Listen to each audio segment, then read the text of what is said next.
마태복음 12장 38절에서 45절입니다. 바리새인과 서기관들은 예수를 믿지 않는 사람들입니다. 예수님이 기적을 행하실 때도 귀신 들려서 귀신을 내쫓는다, 마치 예수님이 무당의 일을 하고 있다, 이렇게 주장하기도 했습니다. 그렇게 하면서도 바리새인과 서기관은 예수님에게 또 표적을 구합니다. 이 표적이라는 말이 성경 본래 이 세메이온이라는 말인데, 이것은 어떤 것을 증명하기 위해서 보여주는 기적. 예수님께서 표적을 왜 보여주시는 겁니까? 예수님이 누구인가를 깨달으라고 보여주시는 거예요. 예수님이 광야에서 시험을 받을 때 마귀는 돌로 떡을 만들어 먹으라고 그랬습니다. 뛰어내리라고 했습니다. 예수님을 시험한 겁니다. 예수님을 믿으려고 한 게 아니에요. 오늘 이 바리새인과 서기관들도 마찬가지입니다. 구약의 엘리야나 엘리사 선지자 같이 그런 기적을 그들이 원했을까요? 지금 로마 시대에 식민지로 있는 이 나라를 해방하는 그런 기적을 원했을까요? 아마 그런 마음도 있었겠죠. 그렇지만 결코 이 사람들이 예수님을 믿을 의도가 없었습니다. 요한복음 6장에 보면 예수님께서 5,000명을 먹이신 다음에 사람들이 예수님을 왕으로 삼으려고 했어요. 그때 성경이 이렇게 기록합니다. 저들이 예수님을 왕으로 삼고자 하는 것은 떡을 먹고 배부르기 때문이다. 목적이 다른 겁니다. 예수님을 만왕의 왕으로, 하나님의 아들로 따르고자 한 것이 아니라 예수님을 따르면 배가 부를 것이다, 육신적인 욕구, 또 호기심, 이런 것 때문에 예수님을 따르고자 했기 때문에 예수님이 그 군중들을 다 털어내셨습니다. 한 명도 주님은 그들을 데리고 다니지 아니했습니다. 예수님께서 이 표적을 구하는 자들에게 주님이 이런 얘기를 하십니다. 너희가 표적을 보여달라고 하는데 너희는 바로 악하고 믿음 없는 세대다. 요나가 물고기 뱃속에서 죽었다가 살아나고 니느웨에 가서 그가 복음을 전한 것도 아니에요. 한마디도 구원받는다, 그런 얘기를 요나가 하지 않았습니다. 뭐라고 말했느냐? 40일 후에 망한다 그랬어요. 복음도 아니고 그냥 심판만 전했는데도 왕으로부터 모든 니느웨에 사는 사람들 짐승에 이르기까지 베옷을 펴가지고 회개하지 않았느냐? 그러면 예수님이 하신 말씀이에요. 오늘 성경에 있는 대로 나도 땅속에서 3일간 머물 것이다. 예수님이 보여줄 표적이 뭐냐? 죽음과 부활입니다. 이 죽음과 부활은 복음입니다. 내가 보여줄 표적은 이것밖에 없다. 십자가가 표적이고 바로 부활이 표적이다. 주님이 그런 말씀을 하십니다. 주님이 왜 죽으셨는가? 그걸 생각해야 돼요. 주님이 왜 살아나셨는가? 그걸 생각해야 됩니다.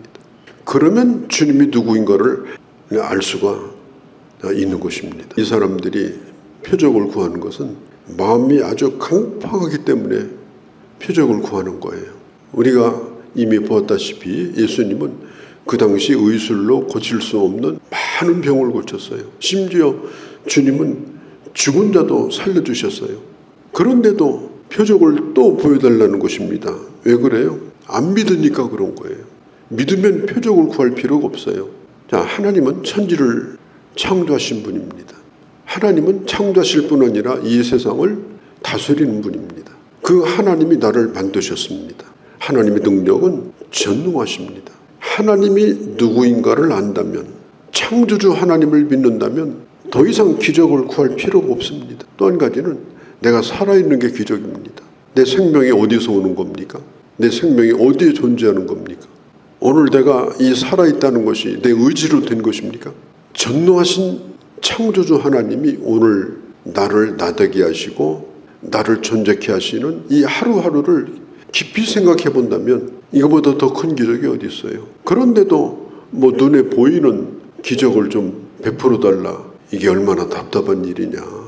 주님이 지금 그 얘기를 하고 계신 거예요. 심판의 메시지만 듣고도 그 강팍했던 그들도 전부 하나님 앞에 회개했는데 나는 요나보다 큰 자다. 이 다음에 나옵니다마는 나는 솔로몬보다 큰 자다. 내가 누구인가를 안다면 너는 나를 믿었을 것이다. 그런데 왜 또 표적을 구하느냐? 주님이 이 답답한 마음을 표적을 구하는 자들에게 지금 하고 계신 거예요. 그러면서 솔로몬의 얘기를 하십니다.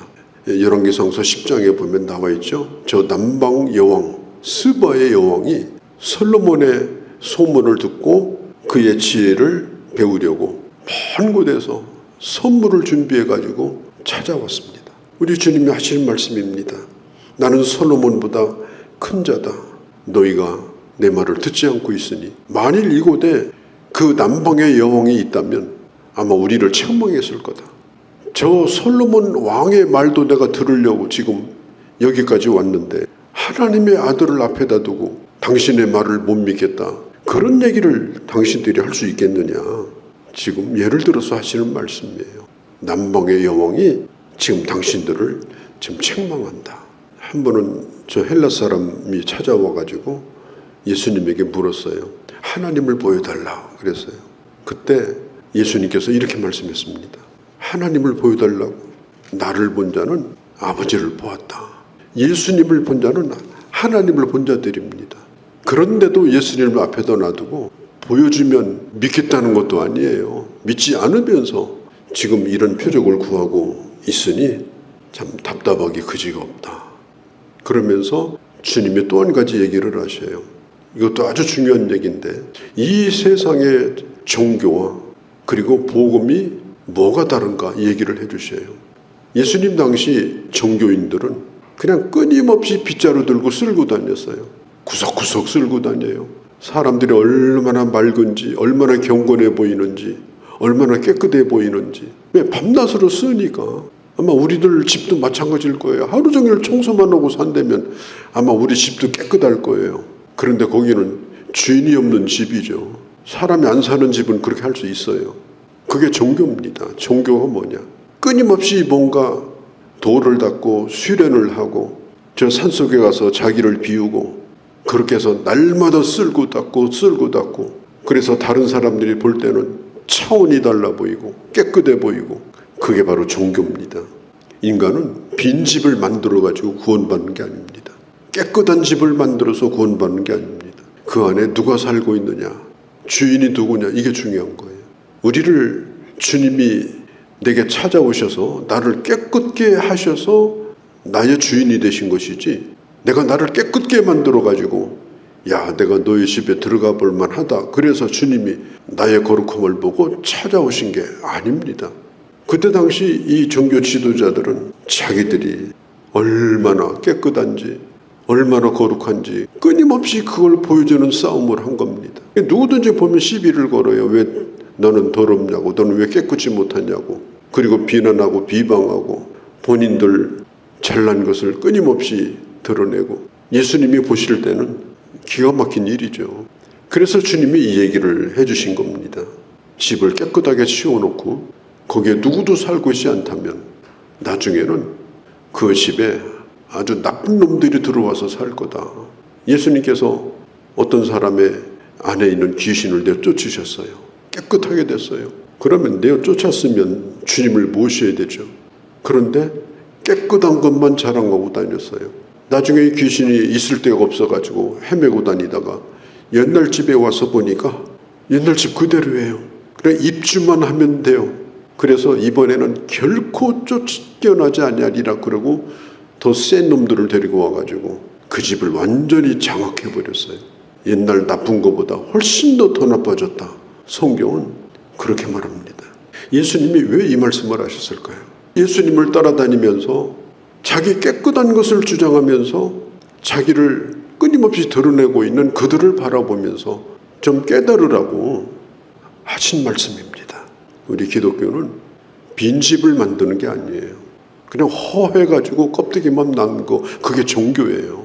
중요한 것은 지금 내 주인이 누구냐, 나의 왕이 누구냐, 지금 누가 내 생각을 다스리고 누가 내 삶을 주장하고 있느냐, 나는 지금 무엇으로 충만한가, 이게 중요합니다. 충만한 삶을 살자, 그걸 지금 말씀하고 있습니다.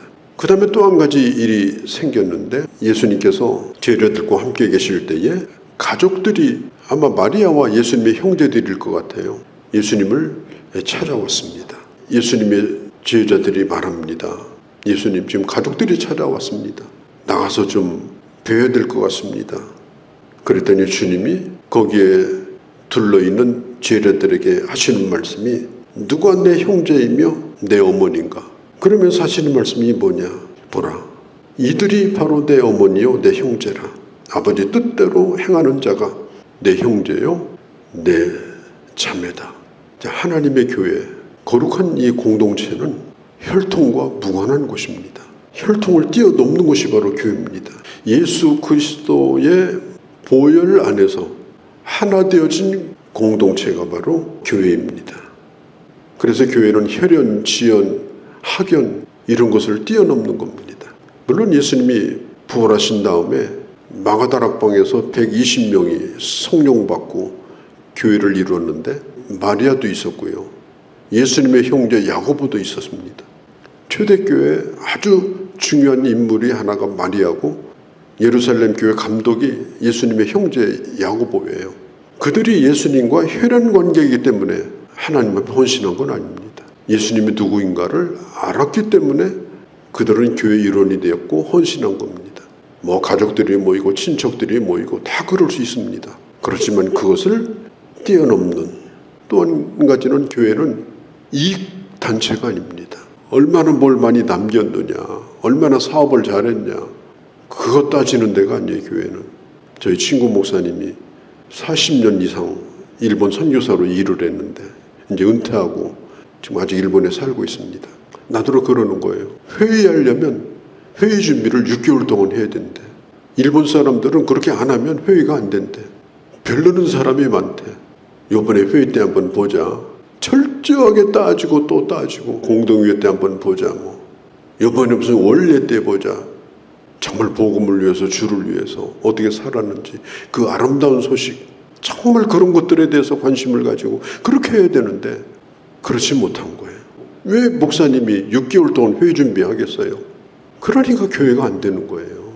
정말 하나님 앞에 어떻게 하면 주의 일을 잘할까? 어떻게 하면 영혼이 구원받을까? 어떻게 하면 우리가 하나 돼서 하나님 뜻을 이룰까? 그렇게 해야 되는데 자기들끼리 요번에 네가 이거 발언해. 그럼 내가 받쳐줄게. 요번에 회의 때 한 건 해야 돼. 망쳐두는 거예요. 그것도 혼자 맘먹는 게 아니에요.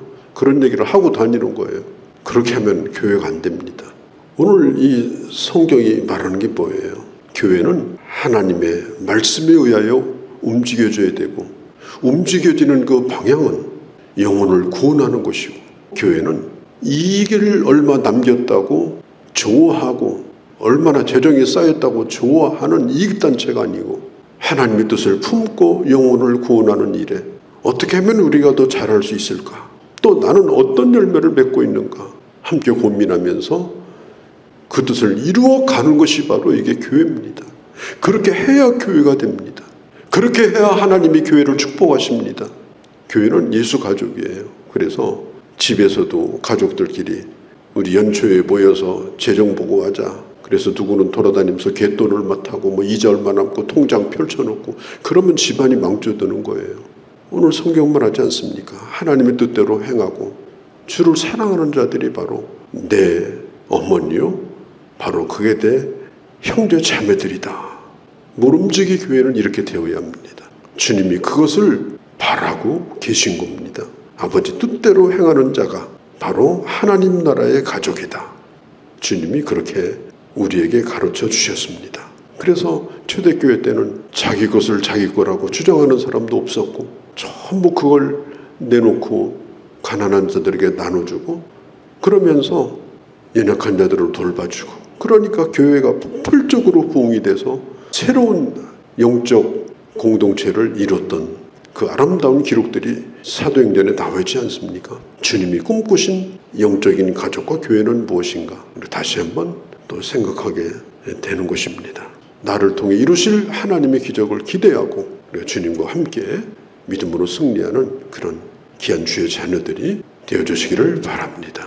거룩하신 우리 아버지, 요나가 심판의 복음만 전했는데도 한 성이 다 회개했나이다. 이방인의 여왕도 솔로몬의 말을 듣겠다고 온갖 선물을 다 준비하고 찾아왔습니다.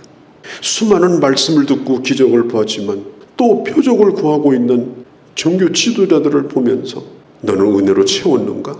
내 안에는 주가 왕이시던가? 강팍한 그들을 바라보며 안타까워서 물으셨던 이 질문을 아버지, 얼마나 깨끗한 자의 싸움이 아니라 얼마나 주님으로 충만하며 사랑으로 충만하며 복음으로 충만하며 하나님의 역사를 이루고 있는 귀한 우리요 또한 우리 교회이며 공동체인가 물으시는 주님 앞에서 저희들 다시 한번 겸손하게 답하게 하시고 주 역사를 이루어가는 저희 모두가 되게 하여 주시옵소서. 우리 주 예수님의 이름으로 기도하옵나이다. 아멘.